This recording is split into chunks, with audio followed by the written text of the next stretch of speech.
All right, Tim, we're ready to go. Well, ask and it shall be given. And so Nigerians kept asking. They never stopped until they were gifted 4 new security chiefs by the president. Well, a new day in the horizon, and of course, a daunting task for the new security chiefs. And for these new ones, it's straight to business. Welcome to VSA. I'm Sulaiman.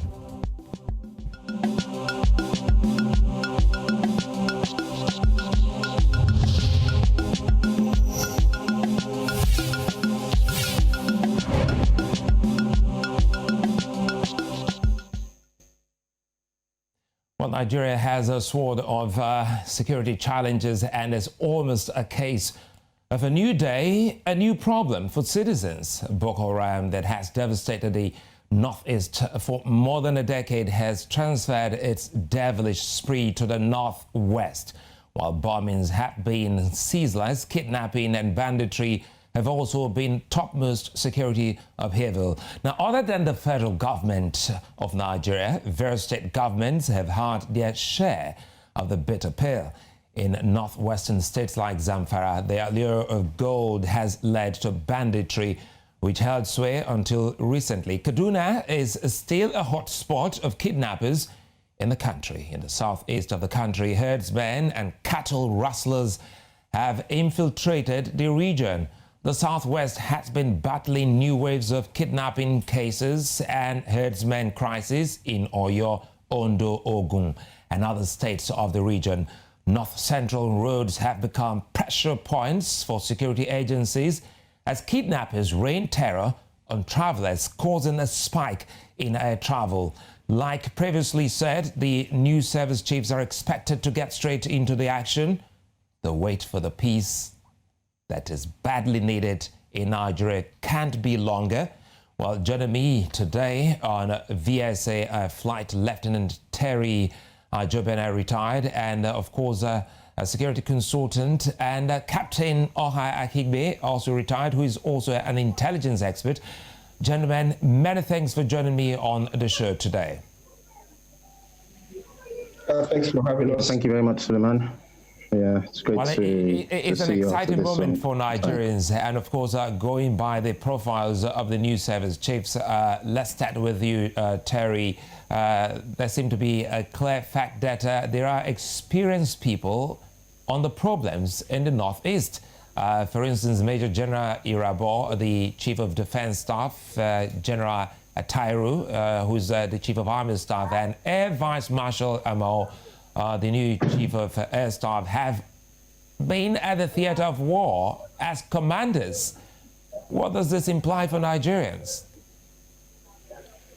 Thank you, Sulaiman. While I will not want to second guess the decisions and what would have led to the appointment of these distinguished gentlemen officers, I think just going by what you've said, and that was the first thing that I observed with the appointments.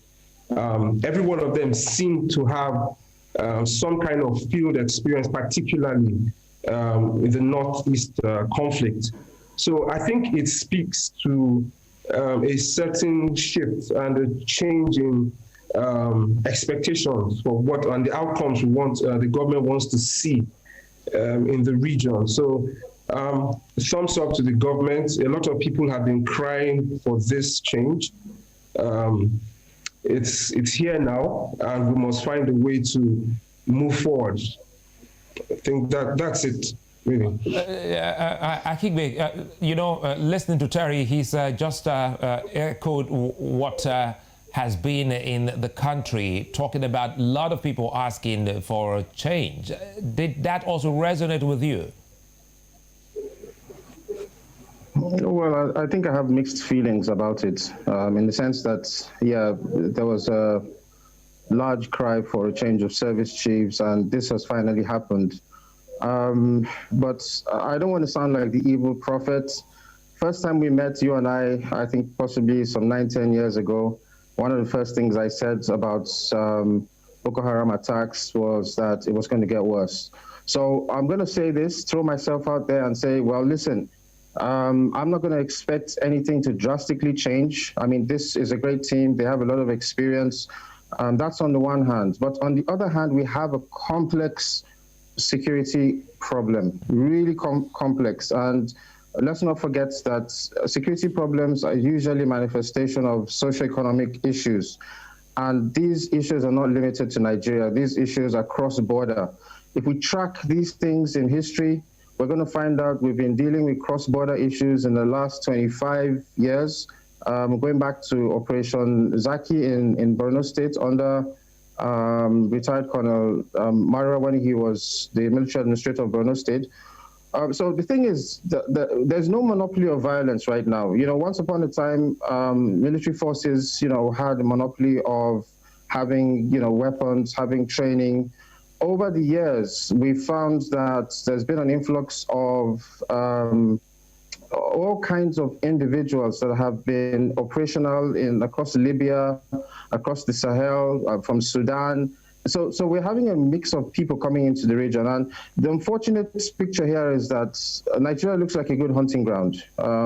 While we in the country think things are tough, people from across the border think we're having it good. And this has created a complex situation for us. So while I want to wish the new team well, I think that we're really going to have to be pulling our socks up and expect that things are not going to get better anytime really soon.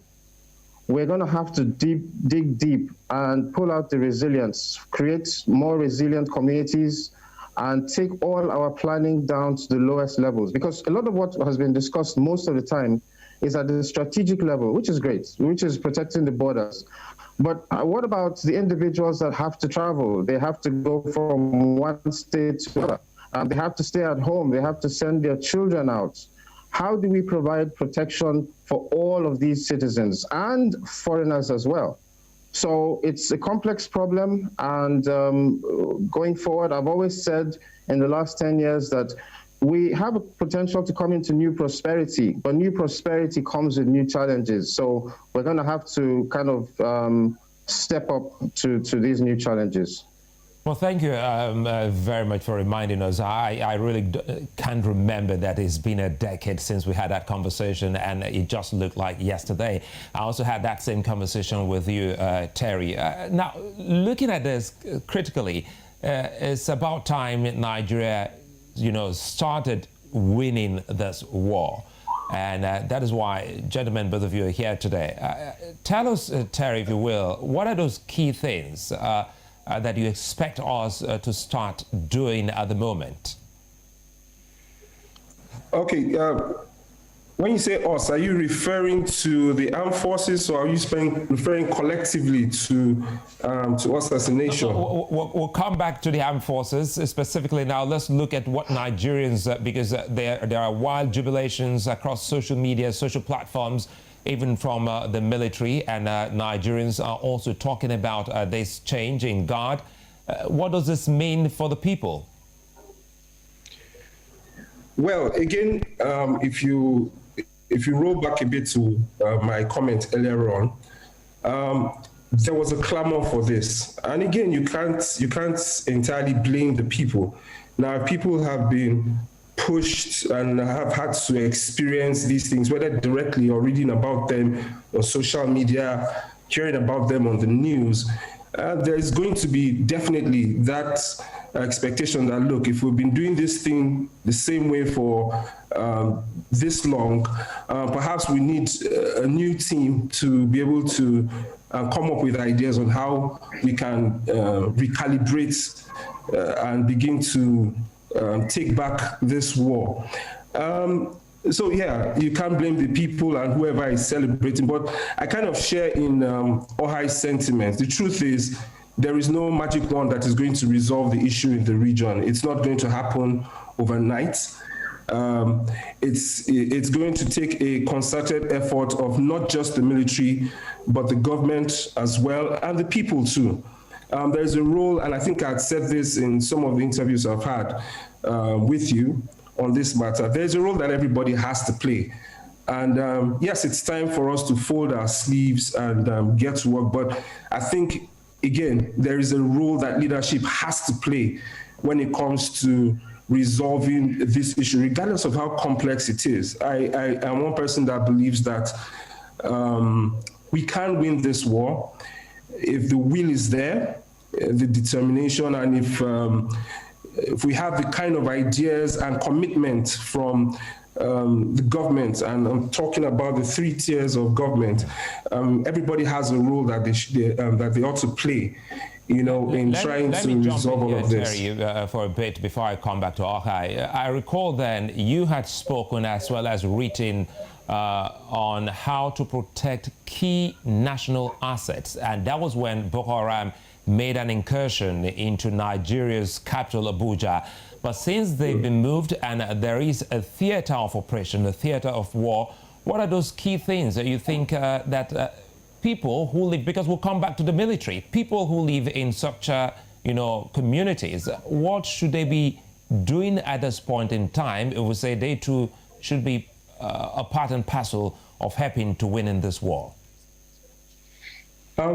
Yeah, typical of situations like this, you are going to have to get the support of the communities. On one hand, there is a vast amount of intel that the communities, those who are living within the communities, can provide. They can also help you in spotting, identifying persons.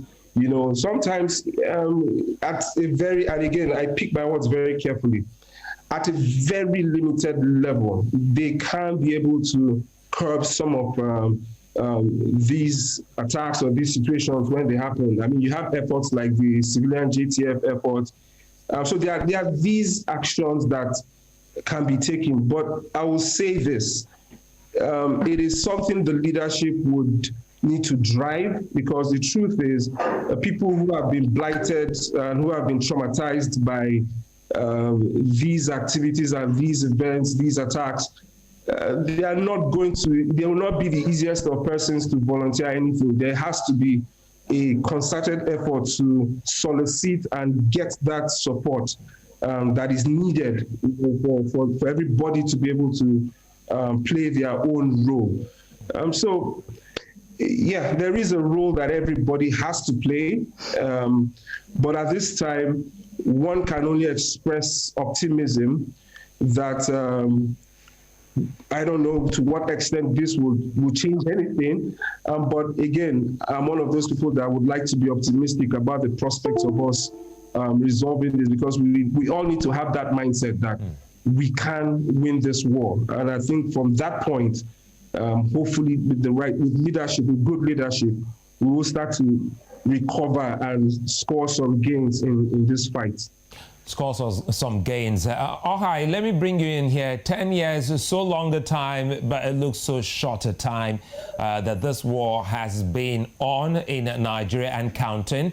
And well, tell us how you think this is going for Nigeria. Are there things you think the country isn't actually looking towards that they should be looking into at the moment?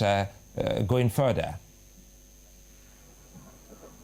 Well, yeah, definitely. There are a lot of bold new initiatives that have to be considered. We're going to have to be asking ourselves a lot of questions. And I think, one problem with these kind of complex security situations is, we look for the silver bullet. We want one thing that solves the entire problem. That's not going to happen. There are different layers of this problem. There are the problems across the border, problems at the border, and problems within the border. And we have multiple agencies having to work to solve this problem. We have a funding problem. Let's face that. 10 years ago, you and I talked about the budget, and you asked me to review the budget that had just been released, and you were asking, is it adequate? In an operational situation, your budget just goes through the ceiling. And if we look at our current economic situation, it is just not encouraging. Now, how do we fund all these agencies? The police is definitely underfunded. We're talking about 3% OPEX. And what does that mean to operations? That's just inadequate, totally. So moving away from security to an economic point of view, we have to fix Nigeria, because everything seems to have been downgraded. The infrastructure is downgraded. Okay, so let's have a situation where we have large response capacity and we're making arrests. So we arrest a whole lot of criminals. Where are these people kept? Is it in prisons, which are currently overcrowded? And, you know, one of the problems we even have in the prison system is that people end up getting into criminal networks there as well. So you have someone that goes into prison as a petty thief, and he's coming out now with a powerful network. He has people on speed dial, he knows who to contact, and he's now involved in more nefarious activities. So it's a long haul. It's something we're really going to have to overhaul the system. And, you know, for such a long time, people have been detached from this, and, you know, it's happening somewhere else. It's happening in the Northwest, and I don't live there. But the reality of this now is that it's happening everywhere. And people are going to have to invest themselves, first of all, in being able to be more aware of the situation, being able to process information for their own good. It's like safety. You deal with safety. You process information for your own well-being. You want to ensure that you don't sleep in the shower. So right now, we're going to have to get into a situation, if I don't need to travel, don't travel. Make a phone call, send an email. So I'm trying to take these things from the grassroots, because, you know, a whole lot of the discussion is about the strategic level. You know, we're talking about the service chiefs. They have things to do at their own level, but we have to talk to people at the grassroots, people that are everyday people and who are victims of some of these attacks. What can they do for themselves? What can communities do for themselves? So I think sorry to jump in here. I sort of like the perspective you've just opened. You've thrown in a very wide perspective here, Okhai, and it has to do with the people, the African people, the Nigerian people. 10 years ago, truly, this was just within Nigeria's northeast, and now it is spreading, and it is moving to the extent that it has taken a different coloration. Tell us, you know, some of those things that you expect the people to do, because now you've highlighted, you've thrown a wide net, and it's truly an all-encompassing and very ugly one. What should they be doing? Let's start from Nigeria's northeast region before we take it to other regions. Well, like Terry has pointed out, I mean, there are already quite a number of initiatives out there in the Northeast, because, I mean, these are people in the front line.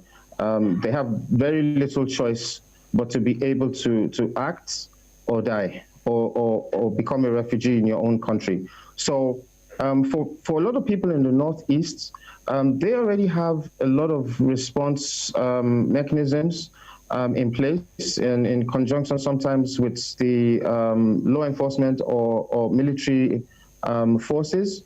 But again, it's going to be about information and people understanding how they can use this information and how this information can be shared. But we have to be able to build the confidence, public confidence in institutions. The question is, how much of it is there? You know, we're just coming out of a very unpleasant experience, which was the NSAS. And what does NSAS really imply to us as a people? It shows that there's a lot of distrust still in law enforcement and even military organizations. This has to be breached. There has to be a closer working relationship between the people, because a lot of people have information, they don't know what to do with it, or in some cases, they're afraid to act on it.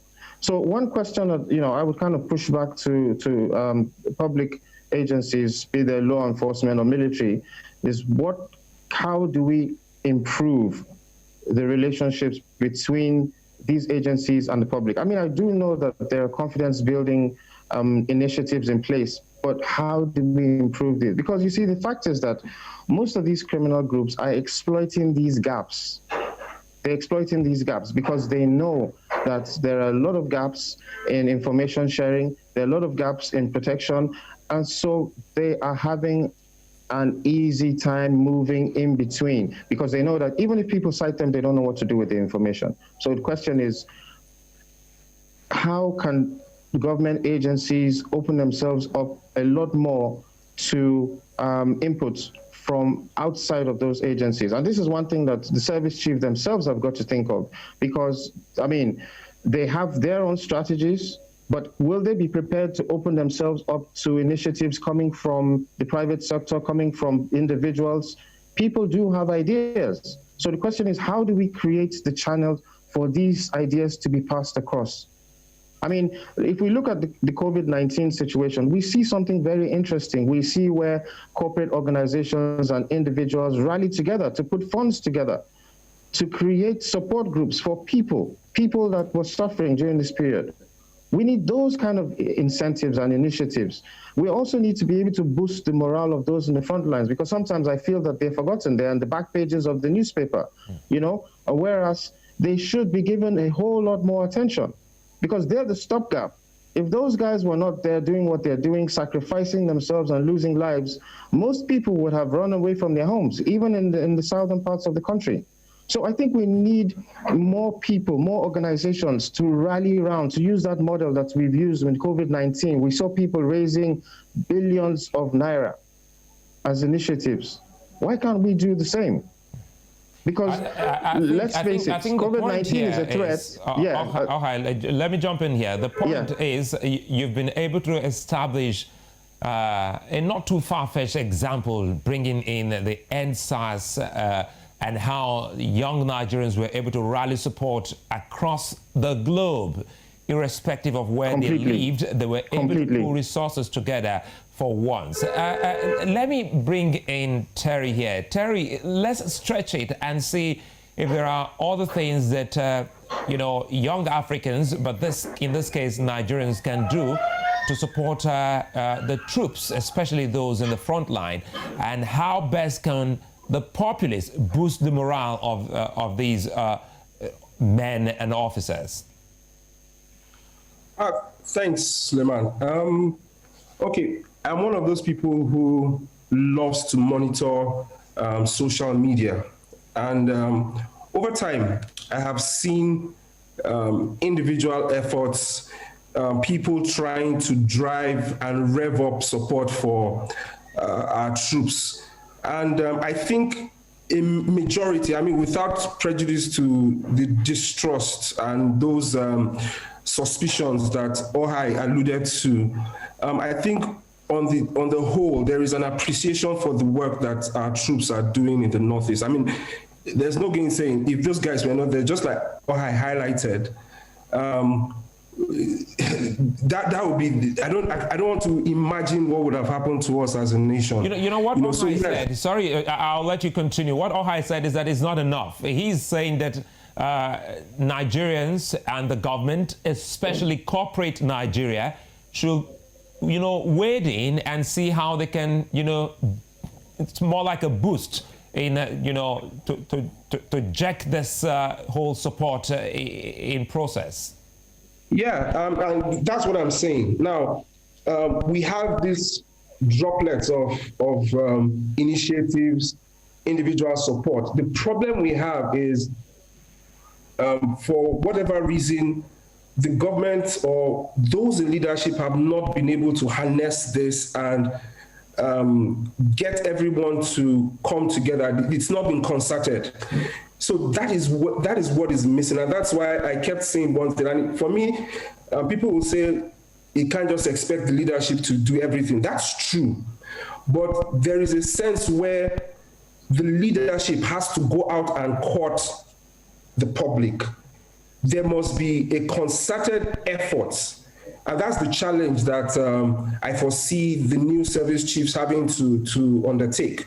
There's going to have to be some kind of strategic effort to court the larger populace. You need them on your side, you know, and whatever it takes to be able to achieve that. I mean, without being distracted from, excuse me, without being distracted. Go ahead. From the fight directly, there has to be some strategy, and it needs to be followed through to be able to galvanize the people, whether it's in social media, whether it's getting corporate organizations, NGOs, and what have you, to be able to support. Again, that is something that the government will need to work on. There's a place in the Bible that says that he that wants friends must show himself friendly. So if we're going to get the support of the people, then there has to be a deliberate effort to for the government or for the leadership to be able to draw people in and get. I'm sure, I'm almost very certain that the average Nigerian would want to do their own bit. They are seeing the pictures, they hear the stories. Some people have friends, relatives, associates that have either been killed or have been affected or impacted by this protracted conflict we've had to endure for over a decade now. So I think it touches on every Nigerian, regardless of where you're from. So what needs to happen now, if you ask me, is that initiative now, the leadership needs to jump on it. They need to jump on it. Okay. They need to seize the initiative and galvanize that support. We'll stretch this when we come back, because we really have to talk pretty much more on how the leadership, the country, and its populace can latch onto this very novel idea you have just brought up. And one key thing here, which Okhai also alluded to, is the fact that is the Nigerian military looking outside the military for help or assistance in prosecuting this war. That will be when we return. Join us again.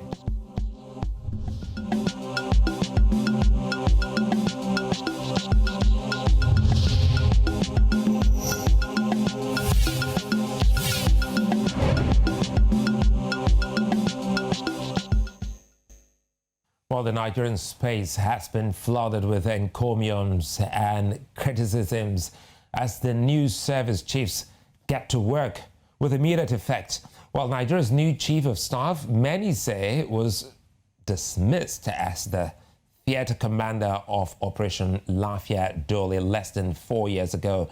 Relationships between Chad, Cameroon, and Niger are expected to be renewed, with the military also playing critical roles in protecting their borders. Now, the new service chiefs have their work cut out, and unity is expected to help Nigeria reach its potential.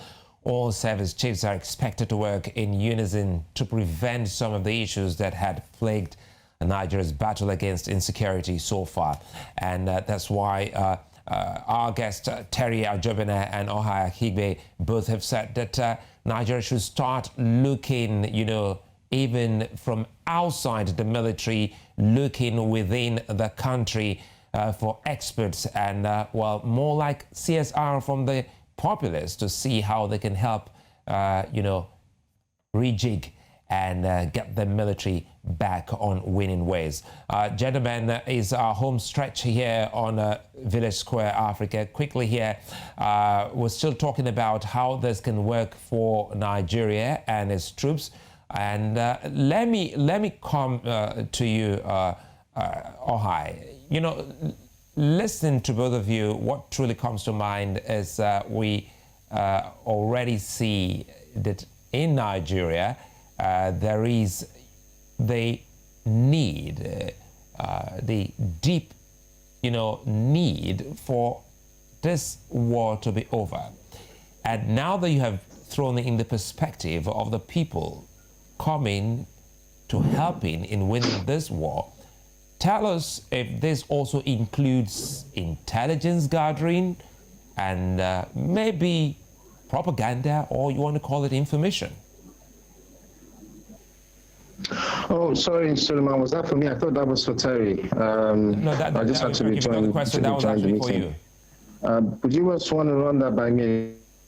So looking at what is happening in Nigeria at the moment, if we're to going by what both of you, So just run that by me again. Okay, if we're to go by what both of you have said, looking outside the military, do you think that the kind of outside help you suggested should also include intelligence gathering as well as propaganda and more like in the age of the new media.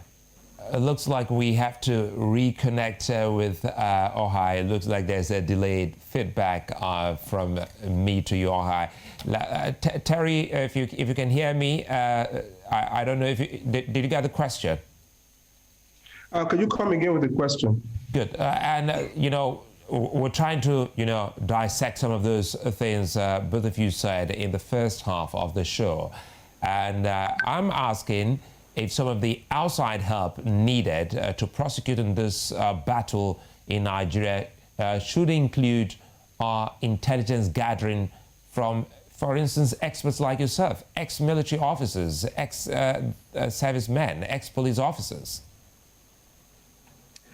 Yeah, I mean, there's so many, I'll use the word touch points. By touch points, I'm referring to those areas where we could access the much needed information. And if you ask me, we should even grow that net beyond what we are traditionally known, and we need to be creative. If I were to say anything, it would be this is the time for creativity. If we're intent on winning this war, we are going to have to pick every touch point. We have to look at all the, for example, our foreign affairs engagements. We need to engage, for example, with the AU. How do we encourage them to, how do we draw them into this? Because we see that this is one conflict that, as Okhai mentioned, it transcends our borders. So we're having neighboring countries who are also being impacted one way or another by this conflict. So we need to engage all our various sources, various, again, I'll go back to the word touch points. You know, once we can begin to harness the support from all these various agencies, whether they be public, they be governmental, they be military or law enforcement, they be foreign, whatever, every one of them, like I said, it's time to be creative. It's an opportunity. And I guess that is what, for the most, people are celebrating. But I can understand in the sense why Okhai would want to exercise some kind of care or optimism, as it were. The truth about it is the previous service chiefs did the best they could. They've done their bit. Now we have a new leadership. I'm hoping to see some new ideas, creative ways in which we can quickly wrap up this conflict, because it's taking its toll on us on many fronts. Okhai mentioned the economy, the impact it's had. There have been social impacts. There are psychological impacts. It's just touched us in so many ways. So beyond, again, I'm going back to what you asked, beyond trying to galvanize the populace, which is very, very important, we would need to look for other support groups, other avenues in which we can get the support we need in order to be able to finish this. Let me bring in Okhai here. If I got to you correctly then, Okhai, I don't think I heard you say you were optimistic about the new setup. Correct me if I'm wrong, because it seemed to me you said you just don't want to sound pessimistic, even though that is what it looked like. Is that what it is? Just for clarity. Yeah, I mean, professionally, being an intelligence analyst does tend to give you a bit of a pessimistic disposition, and that's not because you like to think on the downside, but you like to look through the facts, you know, and the facts so far don't look good, all right? I'm an optimist as a person, and 10 years ago I said the other side of the coin is that we can build, Terry used a very key word there, opportunity. We have the opportunity to build a great security architecture out of this mess. We can create an architecture that years from now, this country will be rock solid. You know, it's taken us a long time to come into this chaos, a very long time, you know, some 25, 30 years. And part of this is we were complacent for many reasons, you know, because we always thought, you know, we couldn't find ourselves in this situation, and it just kept getting worse and worse. So we're in this situation that we need to turn around. And I've said it's a great opportunity for all of us to understand that we can build a country. But we have to take ownership of that country and realize that we need to put all the infighting aside and work as a team, because for the criminal groups, they have one purpose, and that's to exploit Nigeria, and they will do it as much as they can. So the more confused we get, the more takings they make. So they're quite happy when we're squabbling and fighting over issues. We need to be able to have discourse. We need to be able to, there's one key thing I'd like to mention here, and that is critique. We need to be able to develop a more positive attitude to being criticized, because being criticized is not necessarily putting somebody down, but it's giving us an opportunity to rethink, to rethink our strategy, and we could come up with something new. So again, I would talk to establishments and say, like Terry has said, be open to all kinds of suggestions. I'm not saying that all those suggestions are going to be right, but at least be open to them, listen to them. I mean, Terry and I have worked on a couple of projects in the past, and we've hit rocks with establishment several times, because, you know, it's never easy coming from the private sector and trying to talk to establishments. Establishments like the giants, and, you know, sometimes there's a know-it-all, and it's tough to penetrate that. But at this point, I'm suggesting that they should, you know, give a listening ear to everyone that is willing to come forward with some kind of solution. I want to stay with you, Okhai, and it has to do with the populace. You know, if you look at what the enemies are doing at the moment, talking about the terror group Boko Haram, it seems as if the Boko Haram group is making use of the social media to its advantage. So propaganda comes to mind. What are those things that the country should be saying to young Nigerians in that region to dissuade them from joining forces with Boko Haram against the Nigerian state? Well, firstly, I wouldn't call it propaganda. I'd prefer to call it information management. Because sometimes, you know, the whole term propaganda, you know, kind of implies that some of the facts have been distorted. And one of the things that we need to be careful of is, you know, distorting facts. What we do is present facts as we can. I mean, certain times in managing information, establishment will tend to hold on to certain aspects for security reasons, and we can understand that. But as much as possible, we need to be able to have enough information going out there so people know they have better situational awareness, and that's very key. So so guys like yourself in the media are very, very key to this, because you have a mighty outreach, whether it's by traditional media or new media. You can reach, you can shape thinking, and again, we're talking about facts. So the question here is, are we open to presenting facts, managing the information?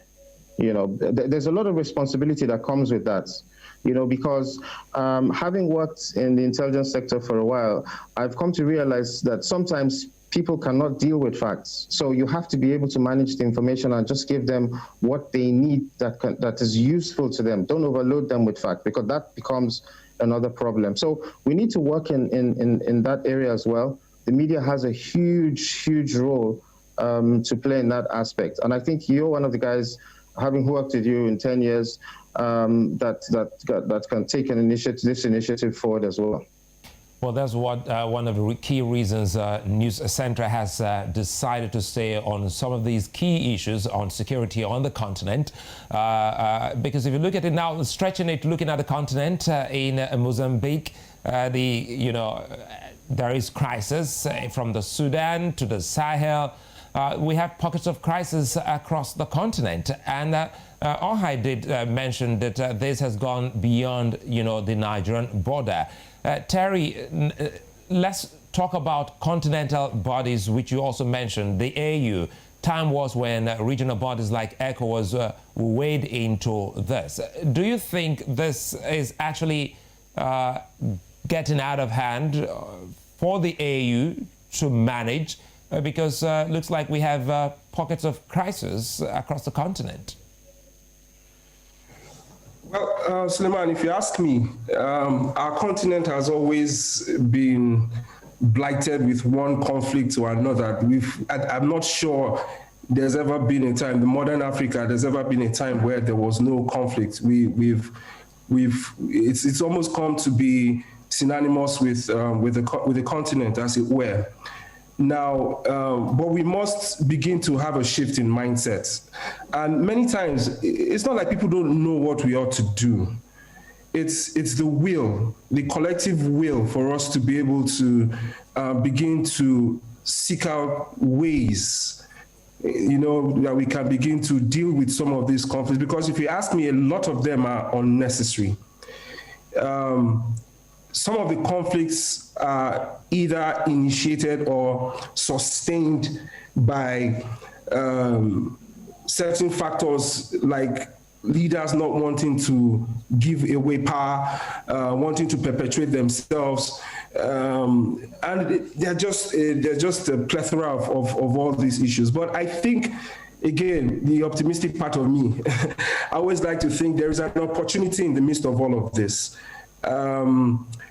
I usually use the analogy of how the human body deals with viruses or with diseases.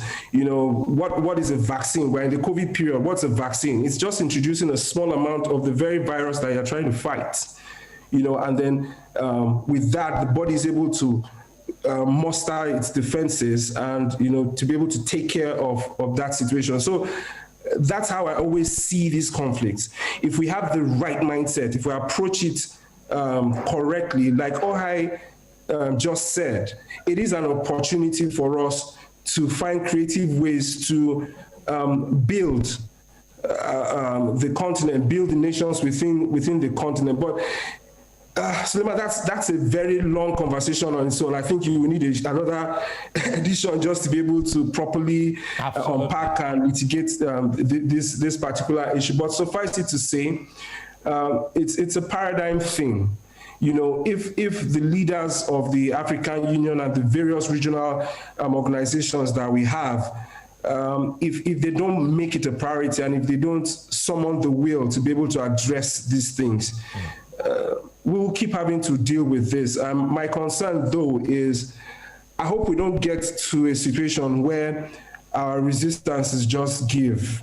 Right now, it seems we have been able to somewhat contain, coming back home, to contain the Northeast crisis within a certain region. We are not having the bombs going off in Abuja as they used to happen before or in other places. So there seems to be a semblance of containment of the crisis. But I just pray we don't get to a point where we get so overwhelmed. Right now, I'm also hoping that we've not become so conditioned and we're just, hey, we're used to this, it's become a part of us, we might as well live with it. The kind of mission creep situation, that's the fear. That's the fear, and it's a well-seated fear. All right, Nigeria's role in Africa and even the West African sub-region is huge. Do you think the focus should be solely on Nigerian security situation, or we should recall every personnel outside the shores of the land to come back to Nigeria and help in this fight? Okay, so I'm going to step out on a limb a bit here and say, sometimes, a lot of people in the security profession can tend to be a little insensitive, but basically that's, I think, from a professional point of view, in not looking at some of the other factors that drive these issues, like the socioeconomic and political factors. Look, right now we have a global crisis, and that's unemployment. The world is moving so fast that most of the skills that people have are just getting out of style. And a whole lot of people going to universities today are coming out of universities with certificates that are completely almost worthless. So these issues extend even beyond the continent to Europe and America. It's just that maybe because we're in a developing economy, we're beginning to realize this very slowly. We have to have a different approach. I mean, when I was in the service, this was out of my depth. My focus is dealing with the enemy, who is clearly defined. But I've gone beyond that now, so I can go into discussing, some of the other issues, and some of these issues are these economic and these social-political issues. You look at the NSAS, for instance, and people are talking about youths turning to crime. We have a lot to do to be able to provide these skills for people to be able to provide a living for themselves. And let's keep in mind that this is the first thing. This is the first instinct of an individual, to self-preserve. So for some of us, we are a bit privileged. We cannot understand why people would get into joining a terrorist organization or becoming a bandit. But on the other side of the equation, some people are left with little choice. This is the life they've come to know. And we are the predators. As far as some of them are concerned, we are the rich. We are those that have the privileges, and they must take from us. And this is why I've said that Nigeria is a great hunting ground. It has a huge population. It has a huge land size. There's a lot of area where people can conceal themselves. So while we're tackling these things, there's just so much that the armed forces can do. The armed forces are not going to feed people. They're not going to give people jobs. Neither the police going to do that. So we can keep this for only a certain amount of time. We have to press. We have to press for new initiatives again. Skills, new skill sets that again, we can throw this into the public sector. How many people have we got that are unemployed in this country? The numbers keep rising. And as the numbers rise, then it just makes sense to analyze that we should expect that crime will rise, because people are going to be pushed into crime. So I'm just trying to look at it from different ends of the security equation. And so while we're having the conversation about the budgets for security agencies, we need to be looking at, on the other side of the equation, how do we provide the education that is realistic in today's world? COVID-19 has changed everything. Where 10 years ago, I would be in your studio and we'd be talking on the face-to-face. Now we're doing this from different locations. So how are we going to create the skills for people to be able to tap into the new world that is emerging? These are some of the things that have to be thrown into the conversation as well. So the idea of the word security is a much bigger term than we used to know. We have to stretch it in its meaning. And it's only when we stretch it in its meaning then I believe that we can start to provide more realistic solutions to the problem. Gentlemen, we're hoping that this conversation will continue. Certainly, it should continue, knowing full well that for many years, in service and out of service, both of you have been giving your all to the continent and to country. I'd like to thank you very much for being such a nice company on the show today. We do hope that 10 years from now, Okhai, we won't be here talking about this again. We hope that we'll be talking about victory and how we won the battle. Well, Nigerians are hopeful that this will bring that long-lasting and long-expected peace to Nigeria again. Insecurity has affected every part of Nigerian people's lives. Farmers have been killed, schools have been closed, roads are risky places to ply, homes are unsafe, banditry, terrorism, kidnapping. The terminologies are endless. So as Nigerians lean on hope and some other Africans, and hope to see a difference, and we'll keep tabs on Village Square Africa. Thanks for being such nice company, gentlemen. Terry Ajobena and Okhai Akhigbe again. Yeah. Remember, you can watch us live on youtube.com/News Central TV and on Star Times channels 274. You can also check the latest updates on Africa on newscentral.africa. I'm Sulaiman. I'll see you tomorrow.